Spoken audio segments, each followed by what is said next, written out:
All right, hello and good morning, everyone. Welcome once again to the JNE Welding Combined Strength live streaming podcast.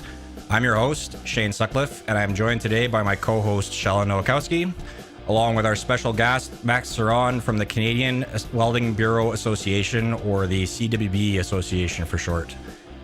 As always, we want to start off by acknowledging that we are meeting today on Treaty 6 territory and the homeland of the Métis.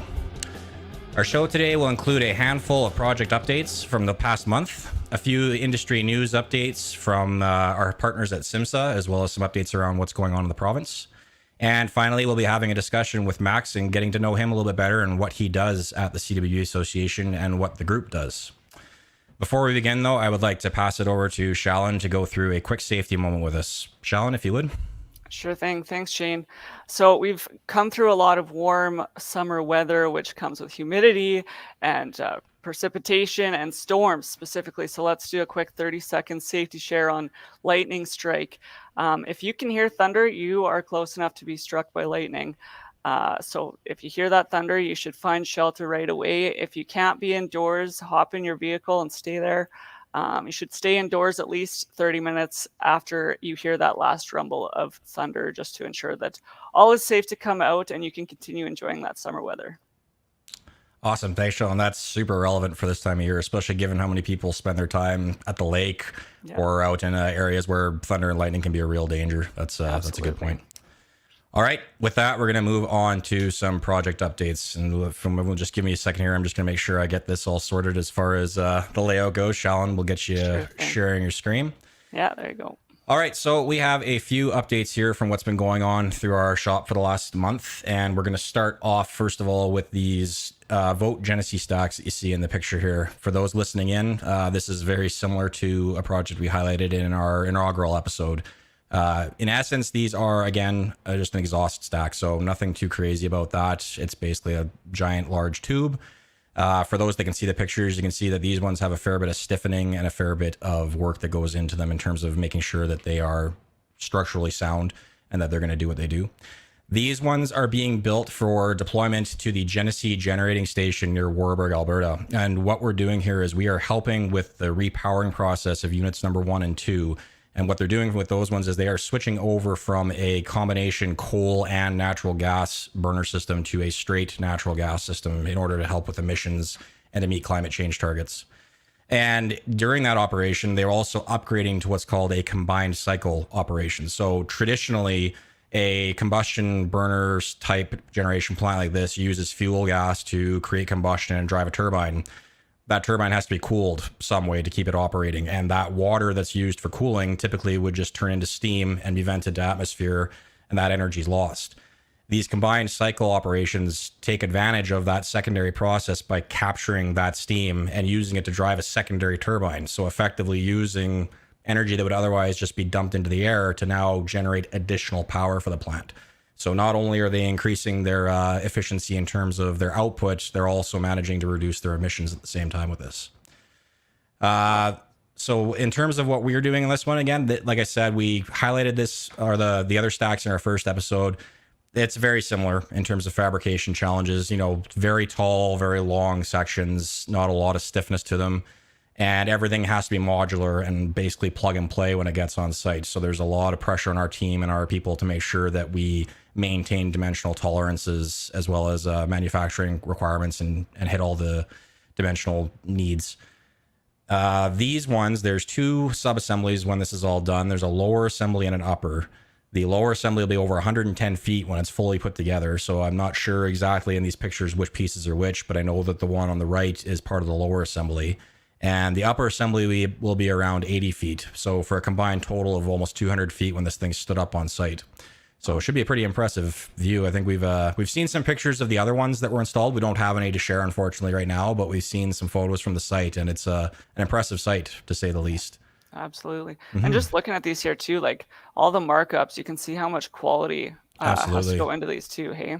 Yeah, for the people that can see the pictures, all the green paint, that's our QA system at work there. So that's an inspector having gone over those welds, marking them with green paint to say that they are compliant and they meet the requirements. So you can definitely, like Shalon said, just have a look at that and see how much work is involved from a QA side of things, let alone fabrication and welding.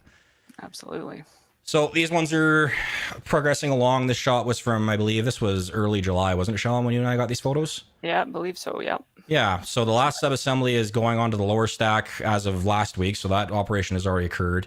And the upper stack is starting later this week or early in next week, which was at the time of that document was last week. So that's this week. Try to get that all sorted out. And site delivery is supposed to be Q4 of this year. So that project is progressing along quite well. Right on. I think that's everything we want to cover on that one. Now what we'll do is we'll turn over to Shalon and we're going to go for an update on some potash dryer sections. Shalon, you want to give us a little rundown on these guys? Sure thing. So I took a high level solution mining lesson just for this. So very high level, yeah. Yeah, very high level. So solution goes down, potash comes up. That's how high level we're talking here. So, yeah. But when that potash comes up, it is damp, wet, not nice. So it needs to be dried out. So what we're fabricating here is a dryer sections. There's 6 sections that all come together horizontally to create one long dryer. And on the outside, you can see here on that first picture on the left, there's a ring around that. So that ring is going to be around 2 of the 6 sections.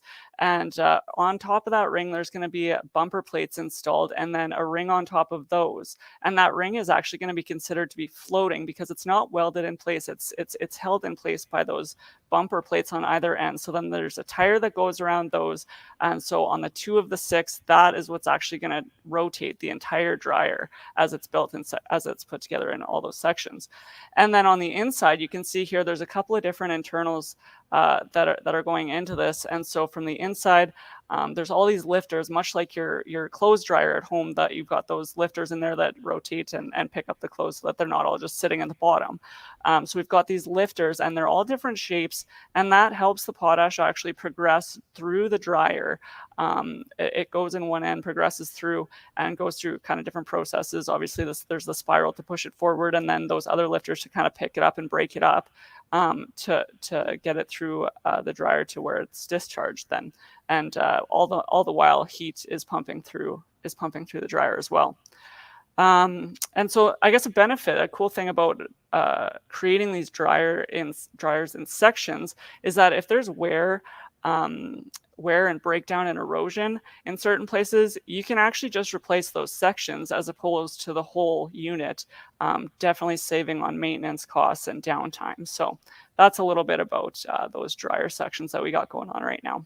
Yeah, that's a really good comment too, Sean, about like the modular design. It's I think the industry is moving towards that as kind of a general rule of thumb, so to speak, in most designs, is that you want to have a way of replacing components that can eventually wear out, or even design changes. You know, you come up with a better, more efficient design in the future.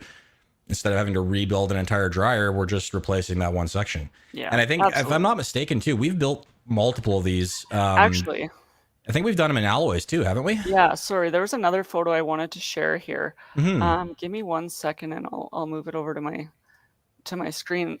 This is actually what they look like when they've got that tire. The drive tire. So these sections here, the bumper plates that hold that tire ring in place to make it floating.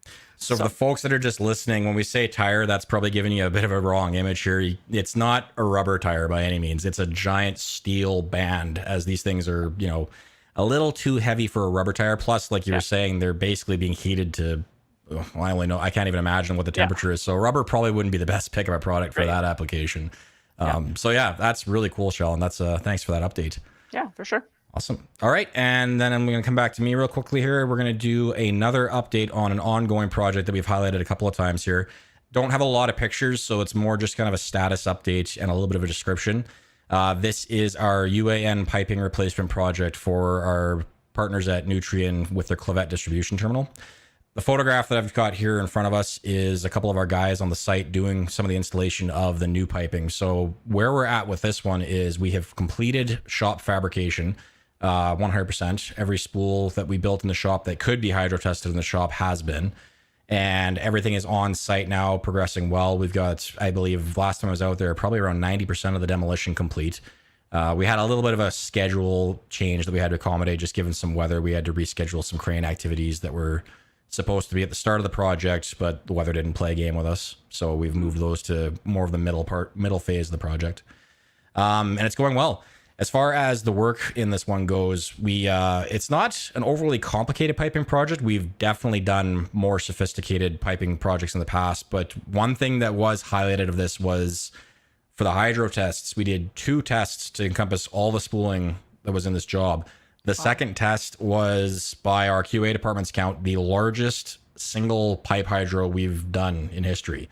It held a combined 4,500 liters of water with all the spools that were connected together in one go. And again, I say pipe hydro, like we've hydro tested vessels that are far in excess of that. Right. But when it comes to attaching pipe spools together, to their recollection, we haven't put that many together and had that size of a test in the past. So bit of a banner for us. Quite the Tetris puzzle around the shops, eh? Yeah, it was, like I said, this one was actually not bad because pretty much most of the project is what you can see in these photographs. It was long, straight runs, 40 feet, flange at either end. So there was a good opportunity to just bolt lots of these together. But it did take up, we've got our coverall building at 56th Street, which I believe is 100 feet from door to door. And this hydro test basically spanned the entire one side of that coverall and filled up about half of the shop when it was being done. So, and it took, I can't remember how long. I'm going to say it took 3 or 4 hours to fill with water. It was a bit of time waiting for that to get in there because all we could run was a garden hose out to that location. We couldn't get our big 2-inch hose out to the coverall. So we had to fill 4,500 liters worth of water through a 3/4-inch garden hose, if you can believe that. Yeah. So, but that one's great. It's progressing well. Shout outs to our mobile team that are on site now. Absolutely. That's Rob, George, Brad, and Connor has joined us for this one. Oh, right. And again, a huge shout out to everybody in the shop that worked on this as well. Everyone in our QA departments, the welders, the fitters, the lead hands, everyone that worked on this. They did an excellent job. It progressed very well. And there was minimal, if any, mistakes made. So we had a great track record on that project, and it's looking like it's going to be a great success. So that's awesome. For sure, we'll have a few more updates as that job comes to a close near the end of the month. But for now, that's what we got on that one. That's really cool, Shane, because I think one of our last updates, you provided kind of the scans, the 3D scans of everything. Yeah. And so to see these photos now and see it all going in there is pretty neat. Yeah, I've got a couple of people that are clamoring at me to let them out there to see the site that worked on this project. Clayton, our detailer, would like to try to get out there if he can to see it, because it's one of those things where all the projects that we do, most of them, they don't end up being installed in Saskatchewan when it comes to the big stuff, right? So this is a kind of a one-off opportunity to be able to reasonably go see what it is we built in place, right? So absolutely. Worst case scenario, I'll get a bunch of pictures and share them, but we'll see if we can't get a few people out there. For sure. Sounds great. All right, and one more project update. We're going to switch back to Shallon here. We have got some power poles for SAS Power / BHP. And Shallon, please go on. Yes, so we've done a ton of power poles over the years, but this project is specifically pretty interesting because it's actually the line that's going into BHP Jansen, which if you think about the power that's going to be needed to service that place, it's pretty significant. And so total of this project is for 353 poles, and they're built into 9 different structures with 336 cross braces and 183 cross arms. So there's lots of different things going on there. And so the process for these is quite interesting because it involves a lot of movement of these things. As you can see, this is in our A shop here on the left. We've got poles in here, but you can't fit 353 poles in one spot, right? So it's strategically, it's pretty interesting. So they come to JNE for fab, and each pole is assigned a serial number to track testing and quality reports. So they come here, we finish that section of it. They are 100% third-party NDE'd with a single written report to accompany every single pole. And I used to work for Kova, so I've seen those reports, and they are just a ton of fun. So administratively, they're a ton of fun. Yeah, for sure. Yeah. And so then they then go from JNE to our partners for paint. And the interesting thing about painting, though, is that the lower, the lower portion of them is painted appropriately to withstand the underground scenario, right? And then the rest that's up is painted to withstand the weather outdoors. And so that happened. So logistically, to make all of that happen, moving from the railway to JNE to painting to site, there's over 30 trailer loads from the rail yard to JNE, and then JNE to paint, and then paint to site. And so on the right there, you can see a trailer load of poles there, and it's a specific trailer that has a maximum of 12 poles. So that trailer there is maxed out. And moving 12 poles with 2 trailer loads per day, you got 15 days or 3 weeks to get all of these poles moved through the system. And so it's it's constantly changing and moving, and it's pretty cool to see what that's gonna end up powering by the time we're done. So yeah. That's absolutely amazing. Yeah, and like you said, I mean, I can't even count. I wouldn't even guess at how many power poles have gone through JNE in the time that we've been doing them. You know, it's got to be on the order of at least 10,000 or more, I would say. And I'm actually quite surprised. You said it's how many poles? Sorry, just over 300 to go from 353. And do we know where the line starts? Because I mean, Jansen's, that's a decent distance. I wouldn't have thought that 300 poles would be enough. I guess they must have a pretty decent span that goes between them. I'm not sure what the layout is, but you can be sure that every time you drive down that highway, we did those. Yeah. The number of times over the years driving around Saskatchewan that I've heard that is just it's pretty impressive, all the poles that we've been able to pump out. Not to go off on too much of a tangent, but it's funny you mentioned that, because I have lived in Saskatchewan for the better part of 10 years now, and driving around, I haven't done a lot of traveling, but every time I've driven around, I've been looking for power poles. And I'm like, I want to see the stuff we make. I never saw them. I never saw the ones that we built until I went on that trip with Nicole to northern Saskatchewan. And then it was just like everywhere. It was like, those are all the poles we built. I recognize that design. Yeah. But everywhere else, you just see like the wooden tree post style poles, right? Like, most other places. Or you see the large, oh God, my wife's grandmother calls them pylons. I'm not sure if that's the right name, but the big standing structures, the ones that are, kind of look like a scarecrow or whatever out in a field, right? So it's one of those things where, I've been looking for them forever, and then I finally got to see where they go. So yeah, absolutely. Well, that's awesome. Cool. Thanks, Sean. That's really a great update. No problem. All right. That takes care of our shop updates for the month. And we'll have more coming up again. We're going to have another episode going here live near the end of August. But now we want to move on to a small section here. We're going to do a quick little bit of an industry news update. And most of this is brought to us by our friends at SIMSA, the Saskatchewan Industrial Mining Supply Association.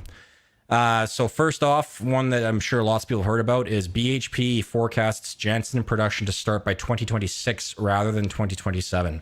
So this is fairly large news. Depending on who you talk to, it changes in magnitude, but they have done an operational review that was completed in mid-July, stating that the project is on track to begin production ahead of the originally anticipated 2027 timeline. Wow. They have also stated that they will be assessing options to accelerate the second stage of the project. So stage one apparently is forecasted to produce 4.35 million tons of potash. Stage two accelerates that by a further 4 million tons to 8.35 annually. Wow. So you can imagine that announcing that they're planning to try to accelerate the second stage is going to have a knock-on effect to all the industries that are going to be supplying that site. I have to imagine that's going to accelerate delivery timelines for a fair few things as far as fabricated items, trades on site. There's all kinds of industries, I imagine, that are going to be impacted by that in a good way. Absolutely. And so far, BHP has obviously had a great track record in terms of sticking to what they say they're going to do. So I believe there's really good opportunity there for everyone in the manufacturing sector in the province. Absolutely, Shane. Awesome. And one more here. We have a late June announcement from SaskPower. The GE Hitachi BWRX 300 small modular reactor, or SMR for short, has been selected for potential deployment in Saskatchewan in the mid-2030s. So this is big news for anybody that's been keeping an eye on this developing nuclear power scenario in Saskatchewan. We're kind of at the forefront of that technology in Canada. And Ontario Power Generation, or OPG for short, they selected the same reactor in December of 2021 for their Darlington nuclear power project. So SaskPower potentially selecting the same design has a lot of great implications for a pan-Canadian fleet-based approach to SMR deployment. I had a quick chat with Eric actually a couple of weeks ago from SIMSA, and this was something that kind of came up, was the discussion around this and the fact that we may not necessarily have the existing capability in the province or even in Western Canada to build the actual reactors themselves. But this approach could prove very beneficial to a lot of manufacturing sector people in that it's going to allow for modularized design. So the reactor may not necessarily be built in Saskatchewan, but you can be sure that the piping and all the other stuff that supports it and makes the facility that these reactors go into, there's a good bet that that could be done here. Yeah. So that's definitely a good indicator that, there's lots of movement being made that way. The decision to actually build an SMR is not going to be made until 2029. There's going to be the need for some ongoing project management, licensing, and regulatory work to maintain that option of a 2030 deployment. And SaskPower is currently conducting technical evaluations of potential sites that could host SMRs and hopes to have that finished this year. So that should put some concrete movement towards this. And one more point here, SIMSA has announced a memorandum of understanding with the OCNI, or the Organization of Canadian Nuclear Industries, as well as GE Hitachi's SMR division, that will see its member database become a central fixture within the deployment of SMRs. If you guys are interested in finding out more details, please check out their website and look at their July newsletters. There's been additional updates on that front over the last few months here, but we just wanted to highlight what had happened in the tail end of July here and early June. So yeah, lots of good things happening in the province. That's great. Yeah, there's lots more, but we don't have all the time in the world, unfortunately. So yeah. All right, so that is the end of the industry news updates. So at this point here, we would like to move over to bringing on our special guest, Max Ceron from the CWB Association. And we're just going to have a bit of a coffee chat type interview with Max and get to know him a little bit better and find out what it is he does in the CWB Association and what the CWB Association does for those of our listeners and viewers that don't know. So with that, we'll bring Max into the stream. And there he is. Welcome, Max. Hey, Thanks Max. for coming to the show. Hey, how are you guys doing? Doing great. How are you? Thanks. I'm doing good. Doing good. Here in my Awesome. home office in Regina, Saskatchewan. So Wonderful. I'm a local. Awesome. Right on. Well, that's actually a great place to start, Max. Why don't you tell us a little about who you are, how you came to be working for the CWB, what does a day in the life look like? I guess that's maybe a good question to ask. Working from home. Yeah, working from home. You got your berry bowl. You're Yeah, set. my berries. You know, yeah. You're working in my office in Regina, but Yeah. you know, I when we came to Canada, we came to Regina, and my family's been in the steel trades my whole life. My dad was a boilermaker, and I got into welding at 17. So I've been a part of the steel industry of Saskatchewan for almost 30 years now. Wow. So Awesome. actually 30 years this year. So I was a welder for many, I guess decades, a couple decades. I was a welder, and then got into steel fabrication, and just kind of climbed the ladder on the way up. Worked with a couple big companies, some of your counterpart companies, I would call them, here in Regina, and finally got into the management stream, and then eventually got into the point where I got an opportunity to become a teacher at Sask Polytech. SIAST when I started, but then now it's Sask Poly. And then I got to advance kind of that part of my career, being an instructor for welding and steel fab. Got to get a little bit more education, got to develop some new programming.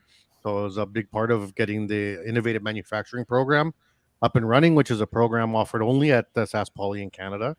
And then from there, kind of started working with the CWB in terms of relationships with curriculum development, helping them kind of spread their wings in terms of what they were looking at expanding into. And then with that kind of on and off relationship, doing contract work and getting to know the people there, an opening came up at CWB, and I thought that I would want to maybe try out the national level and see how that works. Awesome. And it's been a wild ride. It's been a lot of fun, and I'd like to I guess explain a little bit to the people who were like me, who are the welders out there, Mhm. that we look at CWB from perhaps a very different lens that the CWB would like to be seen, and that's kind of a tough thing from the one side to the other, because I've been on both sides of the fence now. Right. From a welder's perspective, or even a company's perspective, the CWB is often seen as the agency that you have to work with. There is kind of a monopoly in terms of codes and standards in Canada. And that monopoly comes from the CSA down, because we are regulated by CSA. Right. And that codes and standards is kind of how we try to maintain Canada on the high end of, procedures and standards for codes of welding and procedures for against the world. That way anybody who gets something in Canada or around the world knows that if it was welded by a CWB approved shop with CWB welders, there was a minimum standard that it had to be met, and our minimum standards are above and beyond most of the world's. All right, so this is why we do so well as a country in terms of our technology and our research and our welding. But what people don't know, and I didn't really know this either, is that the CWB group is a not-for-profit group. So even though certification, which is the main engine of CWB, which is audits, companies, welders, all the qualifications, all of that you have to pay for on a 2-year, sometimes 3-year cycle, sometimes 1-year cycle. But it's a constant paying into this company to maintain your status. Where does that money go? Well, when the bills are paid, what happens is that money gets funded back into the welding community across Canada. So that's research and development at colleges, University of Waterloo, Conestoga, CCMJ in Alberta, the University of Alberta, any college that has welding projects, the Saskatchewan, Sask Poly, innovative manufacturing, our apprenticeship programs, women in steel, DEI, training, Indigenous, all these things get funded through the CWB, right from high schools all the way to end of career. Okay, so everything that comes in gets put back out, and what happens is a lot of the welders don't know that. They see it as I got to pay every 2 years just so I can have my dang job. It's like, okay, that's true. I'm not saying that that's not true, and it can kind of be a headache because I had to do it too for 20 some years. But what I didn't realize is that by being involved with the CWB and joining the association, which I'll explain a bit how that lives, is that I get that money back invested into me and my community if I become involved. Absolutely. So the CWB Association is one piece of the CWB group. We're a part of the group that helps give the money away. So we are a volunteer-based membership across Canada with 17 chapters strategically placed, major centers all over Canada. These are all run by volunteers, but they're funded by the CWB group. So I get money from headquarters. I divvy that up amongst the chapters, and based off their membership and the activities, I make sure that they have the funding they need to go out to high schools and to give out hats and do some scholarships and give some bursaries and work with the colleges and do the career fairs and the trade fairs and try to make sure that we have enough people getting into the steel trades and letting them meet welders and female welders and Indigenous welders and people of color welders and fabricators and get to know that this is a great industry. I've built my life off of it. It's done well for me, and I'm about as cliche. I'm an immigrant who didn't know the language, who came to the middle of nowhere, Saskatchewan, and had a great career. And now I get to work for the national office. And if that's not a path to success for any person, I don't know what is. And all I had to do was become involved with the CWB, which for a long time I saw as like, this company that takes my money. But then the light came on. It was like, well, maybe I should be involved. And I joined my local Regina chapter as a chapter. And then I realized, wow, I like to volunteer. I'm a volunteer minded person. But now I actually get to work with where my money that I paid gets invested. I actually get to be a part of that. I get to say, okay, you know what? I pay $300-400 a year for my tickets to qualify as a welder.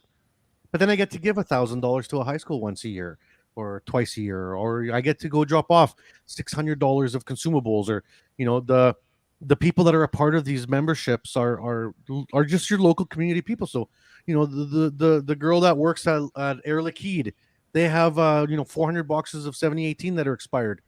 What are you gonna do? Throw those away? I don't think so. Let's give them to the high school. They'll burn them up.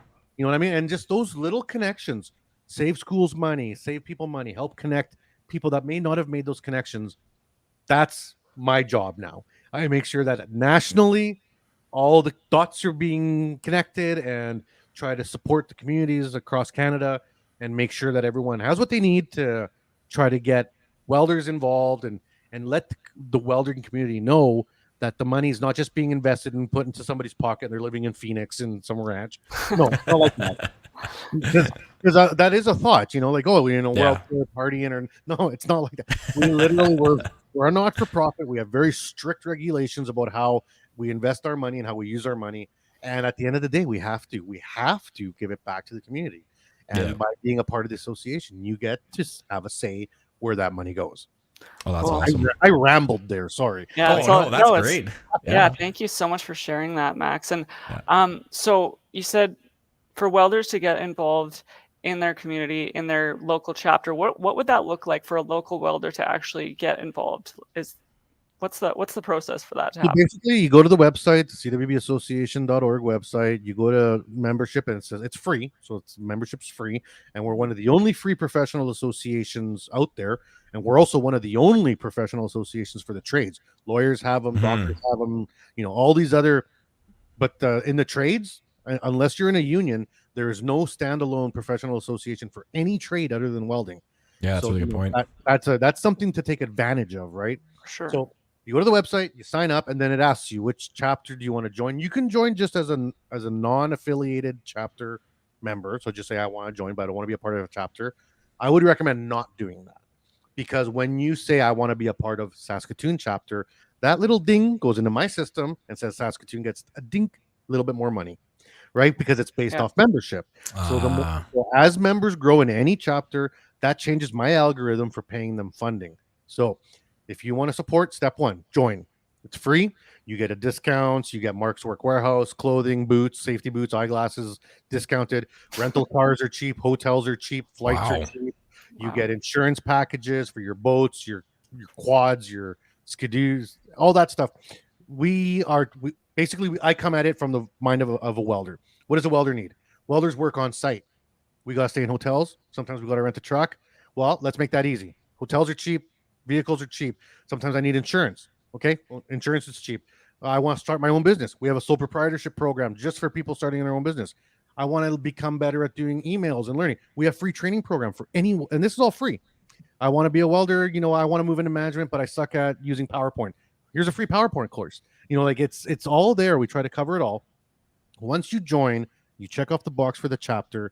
You'll then get an email saying welcome, blah blah blah, and that email gets shared with your chapter chair, because the board of directors for each chapter, they get that email saying, hey, you have a new member that just joined. Then they'll reach out to you, say, hey, our next meeting will be so and so, our next event will be so and so. If you want to be involved, show up, or virtual, or let's meet. Everything's still hybrid across Canada, so it's there's the option if you're in way northern Saskatchewan, the closest chapters for you is Saskatoon. That doesn't mean that you can't be involved. Virtually, you can still be a part of it. And if you have a high school, and this is what I say, if you're a teacher, say you're working in a welding program up in Laloche, I don't know, wherever, if you reach out to the CWB Association, so you become a member and say, okay, I'm a part of the Saskatoon chapter, what can we do in our area? We'll do something. Like, it's literally, we're just waiting for opportunities for someone to say, hey, we got a place, we got a thing. That gets everyone excited. Volunteers do good when there's work. Volunteer associations fall apart when there's nothing to do. But if there's a challenge and there's like a cool program somewhere that kids, who says no to helping kids out? Hey, let's make kids excited about welding and give them some free hats and rulers and whatever, tape measures, and and we'll truck up a welder up there if they don't have one, and let's weld for the day. And that's exactly the kind of stuff we love to do. Yeah, that's awesome. You know what? That's I gotta say, that's an impressive list of perks for a free membership. I don't think you can go anywhere else and sign up for a free membership and not just get anything other than spam emails for the most part. So, and we try not to spam too much. Honestly, Yeah. I try to not be that guy. Yeah. So here's a call to action for any JNE employees that aren't currently members of the CWB Association. I don't think you can afford not to be after Max's spiel there. Get on the website, get signed up, and become part of that association. It sounds like you said, every dollar that goes into the organization goes back to help the communities that are part of the organization and that the organization influences. So by all means, I'm going to sign up after this podcast. I had no idea it was that that lucrative in terms of how much return on investment there is for clicking a box. So and we're always trying to find new partners. Like, one of the things we heard lots from our membership is like, we can't get good deals on stuff. Yeah, so we just signed an affinity deal with Canadian Welding Supply, which is one of the coolest websites in Canada. This is a locally Canadian-owned, company, grassroots in Ontario, that sources awesome welding stuff. So we got to deal with them, and they give us a monthly flyer for all our members only. Hey, this is awesome stuff for our members for cheap. $500 off a welding machine or a helmet or gloves or whatever.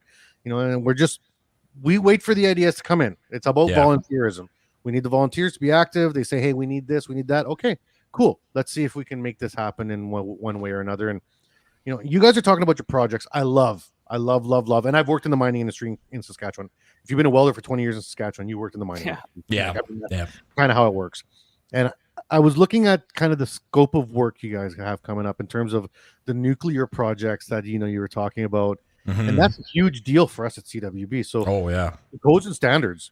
I mean, we're a huge part of your company. JNE is a CWB registered shop, and you have CWB welders on site and you go through the audits and all those projects that you work with the mines. They get installed by iron workers. They get installed by the mine companies that they contract. Also, all CWB registered companies to ensure that level of professionalism and quality. Right. That's what standards are for, and JNE exceeds those standards easily. Right. So that's how it works. When you look at the nuclear codes that are starting to filter from the east, because nuclear has been a big thing in the east, but we've kind of largely avoided it. In our coal burning yeehaw ways out in the west, and things are changing now. And we talked about this, Shane, about how nuclear should have been in Saskatchewan 20 years ago. Oh, absolutely. We literally are the headquarters of uranium, like on the planet. Why are we not supplying power to the world? And hopefully it starts to come, but that's going to bring a whole new layer of codes and standards. And that's the investment where that's when we really see the investment of the CWB, because what happens is that before, like right now, like as soon as the SaskPower approves the SMRs coming in, there's going to be massive training programs that need to happen for our welding community across the province in Western Canada. Everyone's going to have to be up to codes with the nuclear standards. They have their own standards that we have at CWB. We have different ways of welding things. It's not 60-10 roots on 70-18 pipes. No, these are all different processes with different machines, different consumables, different, and us educating the community is going to be part of the process. And we're going to, obviously, there is parts of our company that will charge money to, to do this for the engineers. This is what you have to do, blah, blah, blah. But on the welding side, generally, we try to offer all that stuff for free. And we try to say, hey, these are the things. We're going to have a free training session at so-and-so college on so-and-so day about the upcoming standards. And we actually do tours about upcoming standards every year across Canada for all our members for free, just to know what are the changes this year? What are the new codes that are coming up? What does that mean to me as a welder, as an engineer, as a draftsperson, or a mech tech, or a fabricator? And we do that service for free, just to make sure people know, hey, just, most nuclear 70-18 roots. Go home and try to run a 70-18 open route, and let's see how you do. Yeah, that's a good point. Very tricky. That's not something that's straightforward. Or it's pipe, or it's it's all done with short circuit wire now. This is the new pipe world. Is everything's done in the shop, or as much like you're trying to do 90% of it in the shop and just absolutely out in the field, because you can do it in a much more controlled environment with a wire process, maybe a short circuit route with a flux core fill and cap. You took an 8-hour weld down to 25 minutes, Absolutely. Yeah. No, that's 100%. And you're right. That's, even in the oil and gas sector that we service, we still see, some hesitancy towards moving towards new processes like that. So the fact that the nuclear sector's kind of starting to come out this way, it might have a knock-on effect. Maybe that'll finally get some other companies looking at this and saying, oh, you mean that technique that we've been told is good for the last 10 or 15 years, but we just wanted to ignore and say that it wasn't appropriate for our processes is adequate for nuclear usage? Okay, well, maybe that fits in with our work then.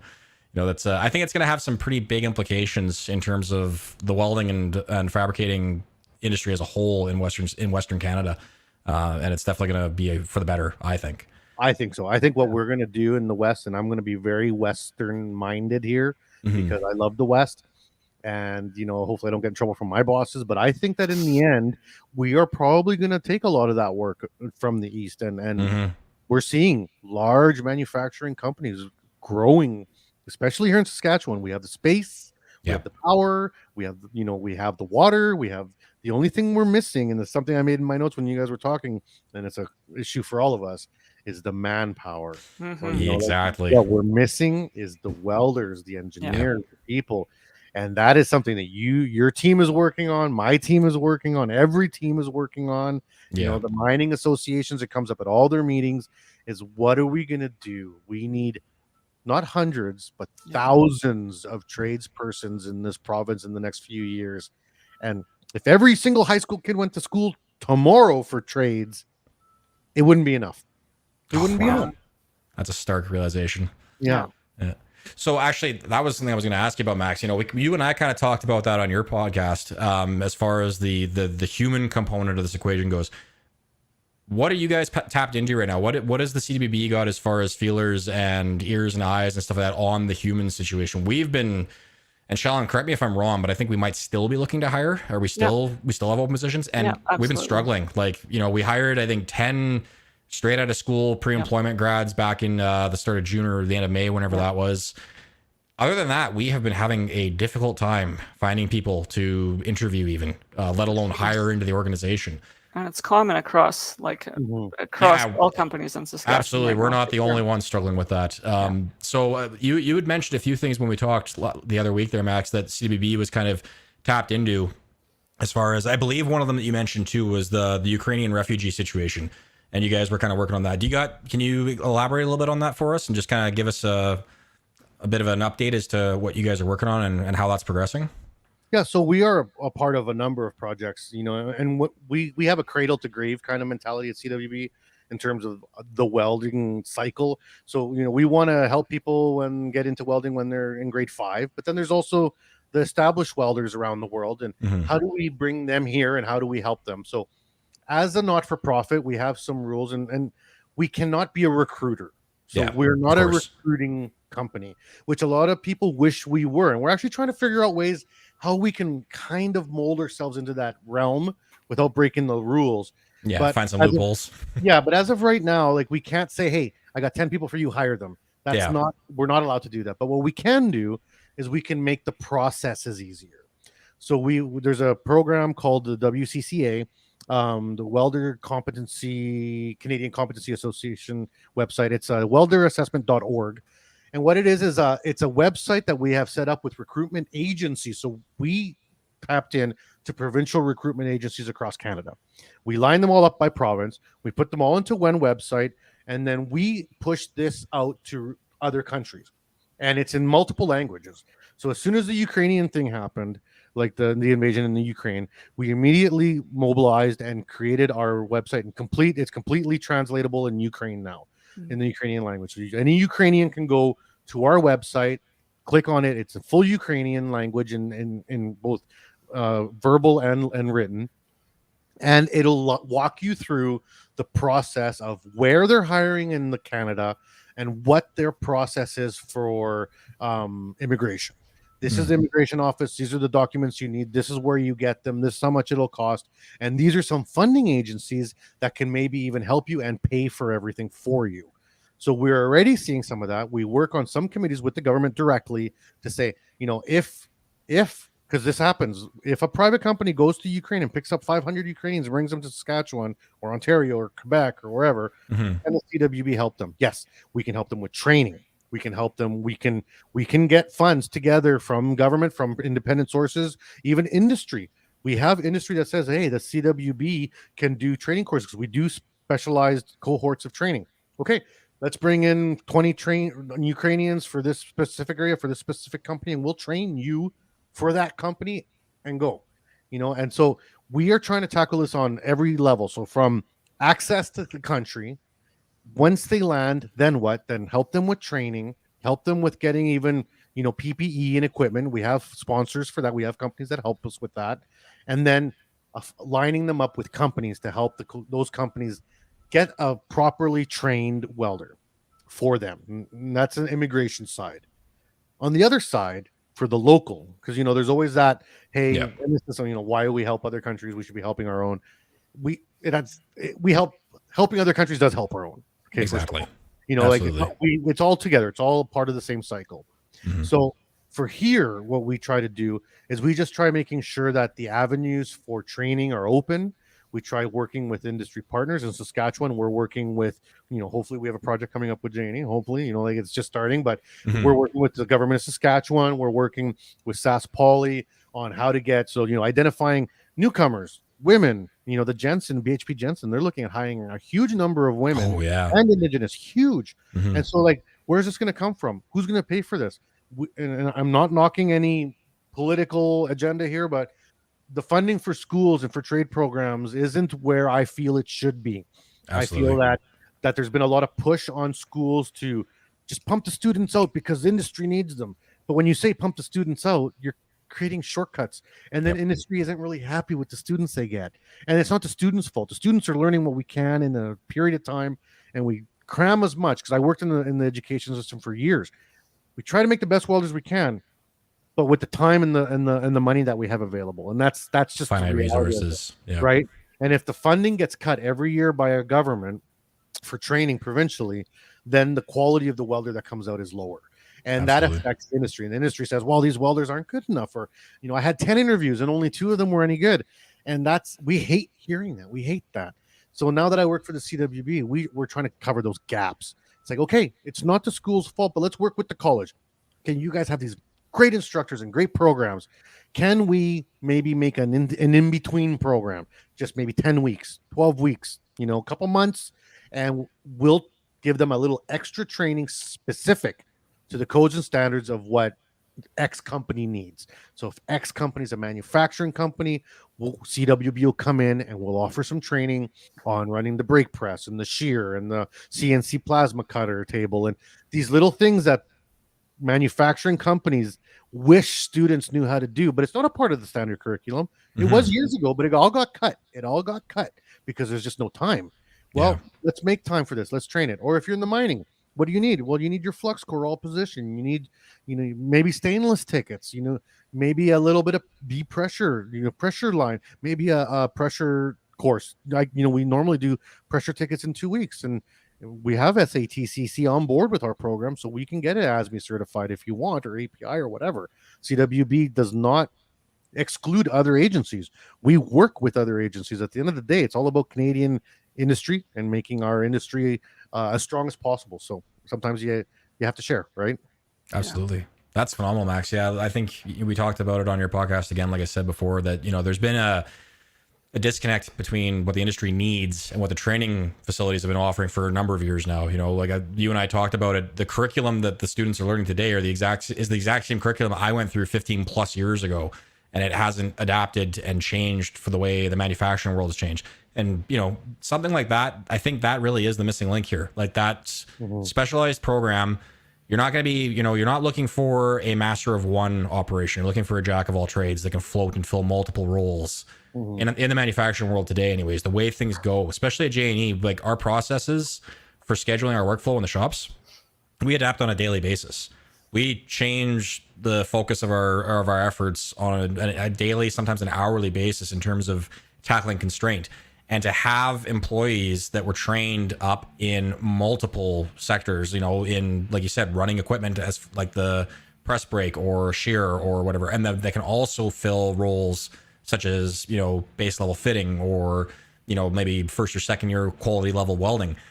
To me, we're going to see a lot more return on investment from an employee that has a more diverse skill set that isn't necessarily like a journeyman with 5 years of experience that can only weld, right? We're definitely, that's definitely something that we've been struggling with for years now in terms of battling constraints, is having flexibility in the skill sets. And that's something that, it sounds like you guys are doing a great job trying to address that and bring that to the forefront and show government bodies, training institutions, everyone else that that's where our focus needs to be. So that's phenomenal.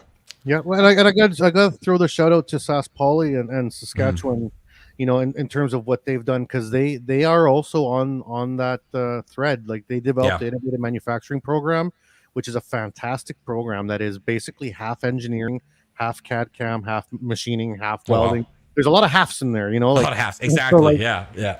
And it's a 2-year program, which is very unique, and it's a diploma. And it's only offered at Sask Polytech. There's nowhere else in the country that has this type of program. And it was basically developed with the provincial government to say, we need someone to fill these gaps. And it's only offered in Regina right now, but hopefully it'll get offered in more of the campuses going forward. But the equipment requirement for a program like that is nuts. Oh, yeah. Right? It's not like you can't just train this program with welding machines. Yeah. You need to have every piece of equipment available to train on every piece of equipment. Absolutely. I can't teach you to do CNC milling if I don't have a milling machine. That's not going to happen. So, this has been and I would say nationally, Sask Poly is well known for the quality of our programming here in Saskatchewan. But the problem that we're having is intake. We don't have enough parents telling their kids, go into these trades. It's great money, benefits, pension, and it's not those 1930s pictures where you're sitting on a girder, dirty, eating lunch. Like, no, like, I mean, it's safe and it's, well, I mean, you can be in dirty jobs that you choose, but that's the thing. Yeah. It's a choice. You can choose the path you want to take. Yeah. Come look at our shop. It's not exactly a dirty, dingy dungeon anyways. It's well lit, nice and clean, big fabrications. You know, good example of that one. Yeah, absolutely. Awesome. All right. Well, I don't want to take up too much more time here. Shalon, did you have any other questions that you wanted to run by Max, or? I think my brain is full. Thank you, Max. That was so insightful. That was great. Tons of information. The only other thing I was going to say is we've talked about it a couple of times. Max, you are the host of the CWB Association podcast. Just give our listeners and our viewers a little bit of a roundup on what exactly it is you guys do with that platform and how they can find your show and listen to it. So first of all, the easiest way to find us is just become a member. Perfect. Once you're a member, you get the emails every week when the podcasts are coming out. Also, we're all over social media. So CWB Group Welding on Instagram, Twitter, Facebook, LinkedIn, everywhere. And if you want to find us, just Google CWB Association Podcast. We're there. The purpose of the podcast was basically to expand on our network. A big part of any welder's success professionally is their networking ability. And in today's world, podcasting is a part of networking. It is a part of how we communicate with people. And I had found in my career that so much of the stuff that I had done in my life in terms of networking was extremely high level. And, you know, it was like an engineering forum, or it was this forum, someone's showing off the latest technology for the welding machine. It was always some type of very intricate, in-depth thing. What I was missing was what was happening at these meetings off the stage. So you would go to a meeting and you would have this great, intelligent PhD engineer tell you about this cool welding process he invented that Lincoln is now going to sell to you for X amount of dollars. And yes, awesome. I love it. I love it. But you know, all the people that were there watching the conversations on the floor with other companies and your colleagues, and you know, you would have two rival companies sitting at a CWB meeting and they're BFFs because it's just great conversation. Hey, what are you guys working on? Oh, are you hiring on? Oh, we just did layoffs, or oh, I got laid off, or can you? Oh, maybe I'll. And these type of networking opportunities that happen on the floor are what make people's lives really click. And so I was like, can I capture this in a podcast?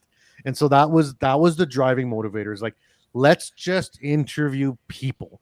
So we have everything from students in their first year welding course and, you know, some little training center in the middle of nowhere, Canada, all the way to CEOs of some of the biggest companies in the world.